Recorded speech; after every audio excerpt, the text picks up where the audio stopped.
Hello listeners, welcome to the final episode of 50 Years of the Unofficial Countryside. This has been a 4-part series about the Coal Valley Regional Park and its industrial history. Over the past episodes, I talked about the Coal Valley Regional Park and the diversity of its industrial heritage, such as quarrying, mills, and brickmaking. These and other industries have contributed to the shaping of the park's landscape, which we know today. And it's resulted in lakes, nature reserves, parks, rivers and canals, creating a variety of environments for us to enjoy, as well as the wildlife. In this final episode, I will discuss places in the lower valley of the Coal Valley Regional Park and the industries that have shaped its landscape. The lower valley is situated just below the Slough Arm and stretches to the A30, just north of Staines. As you might well have realised from the past episodes, there are common threads to the industrial heritage that make up the Coal Valley Regional Park. And again, quarrying has a part to play in the lower valley's industrial history. As mentioned before, the extraction materials varied throughout the park. Gravel extraction has shown to be the most common material, but sand, clay, chalk and minerals have also been quarried over the years, as is the case of the lower valley. Thorney Country Park was a mineral site at one time, and it is now a parkland offering walking, a great location for family days out, and the opportunity to do a bit of bird watching too. Church Lammas Lakes, near Staines, were created in the 1990s as a result of mineral extraction pits. Later, it was restored to offer access to the public, as well as creating a wonderful environment for wildlife. Arthur Jacobs Nature Reserve in Horton is an area tucked away in an industrial environment of trading estates, motorways and Heathrow Airport. It was designated as a local nature reserve in 1999. The site is situated next to the Colne Brook and it was transformed from old sewage sludge lagoons into a reserve. It offers a diversity of flora and fauna throughout the year and is a haven for wildlife and a place for a pleasant walk and reflection.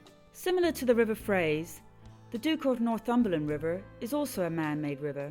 It was built in two sections, a western section and an eastern section.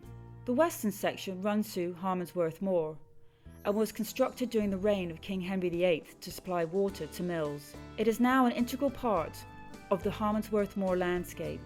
Speaking about moors, the lower valley of the Coal Valley Regional Park has been shaped by moors over the years.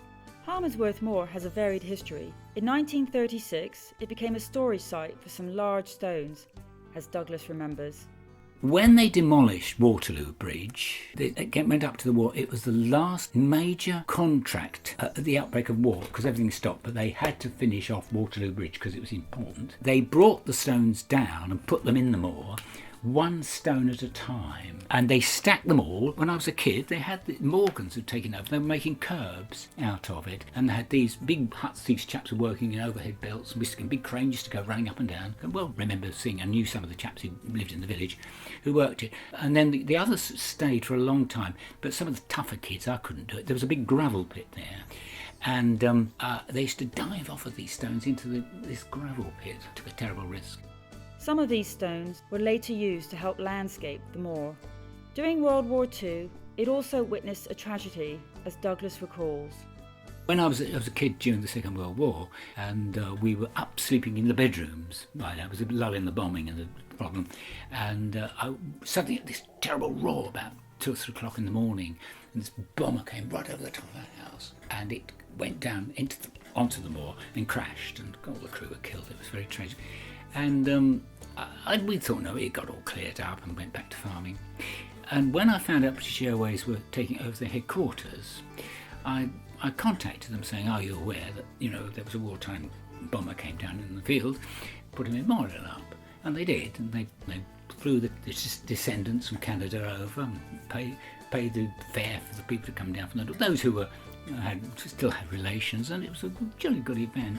In 1960, it was opened for quarrying to supply gravel for the construction of the M4, and in the early 1980s, it was reopened to supply fill material for the construction of the M25. After the quarrying was completed, in the 1980s, it was landscaped and reopened in 2000 as a country park. Philip recalls a pleasant walk through the park. It was a very pleasant walk along the river from Harmsworth to West Drayton. Very pleasant indeed. And what do you remember seeing when you were walking? Well, you walk along the river, and I mean, you see ducks on the river, and you see kingfishers occasionally. You know, it's very, very, very rural. Stainsmoor also makes up the landscape of the Coal Valley Regional Park's lower valley. Stainsmoor has been common land since 1065. It was used for grazing and as a floodplain. However, Mike explains how in 1965 it fell upon challenging times.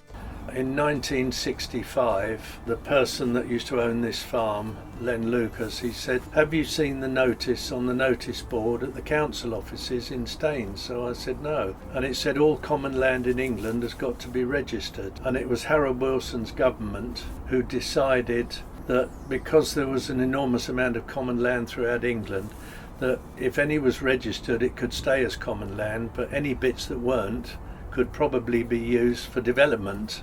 We then found out that there was a form that you had to get, and it allowed you to register common land to a property. Not to the individual in the property would be able to use the common land if they wanted to, but if they sold the property, then it would pass on to the next person. And we ended up with 220 registrations. Now that doesn't sound a lot out of 50,000 people living in the parish of Staines, but it turned out to be the largest registration in England. So we got that saved. In the 1970s, the owner passed away and the land was sold to Greenham Sand and Ballast Company. They applied to gravel extract the moor, but there was great public objection. The Association for the Preservation of Stainsmoor was formed, and money was raised to hire a solicitor to help support the cause, as Mike recalls. We then had to start raising money. That became my job. I thought, well, I know somebody who's got a band. We can run a dance with a fish and chip supper at £5 a head, and I did plenty of those at Stainstown Football Club. We then had bring and buy sales, cheese and wine do's, coffee mornings, anything that would raise money. And after a lot of messing about, we managed to raise £800. Then of course we needed a solicitor.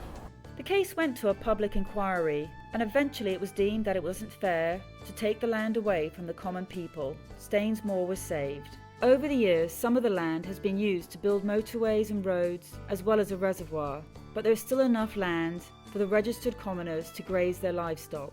Similar to the other valleys, agriculture has also played its part. The Great Barn in Harmsworth stands as a monument to an agricultural past in the lower valley. It is a medieval tithe barn built in the 15th century by Winchester College. The barn was used for agricultural purposes up until the late 1970s. It was fairly neglected for many years, but in 2012 it was sold to the English Heritage, and it has since gone through a restoration process and now is open to the public. The reservoirs in the Coal Valley Regional Park's lower valley have been built over a period of time as public water supplies and have become a distinctive part of the Coal Valley Regional Park's landscape. As you've heard during this series, the Coal Valley Regional Park has a long and varied industrial history which has shaped its landscape over time.